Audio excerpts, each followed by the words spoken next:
అంటే అప్పటి నుంచి క్యాంప్ క్యాంప్ అని మాట్లాడుతున్నారు కదా, క్యాంప్ అంటే ఏంది? అక్కడికి ఎవరెవరు వస్తారు? ఇట్లాంటి పిల్లలే వస్తారు. ఓకే. మొత్తం కాళ్ళు ఇట్లా లేని పిల్లలే వస్తారు.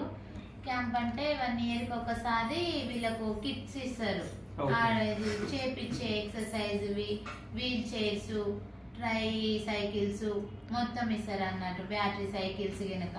ఓకే. అట్లాంటప్పుడు చూసి ఇక ఈ ఛానల్ పెట్టాలి అని స్టార్ట్ చేసిన.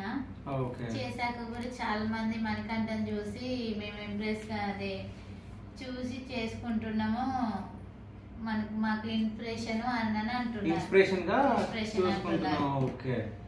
అయితే ఇంతవరకు అసలు ఇట్లా మాట్లాడతాడు మణికంఠ, ఇట్లా నడుస్తాడు అని అనుకున్నారా మీరు ఫస్ట్? ఫస్ట్ హోప్స్ లేకుండే, తర్వాతకి ఎక్సర్సైజ్ చేయించినాక ఎప్పుడైతే కాళ్ళు మెలకలు తీసిండో అప్పుడు వచ్చింది ఓకే. మెడల్ నిలబెట్టడం.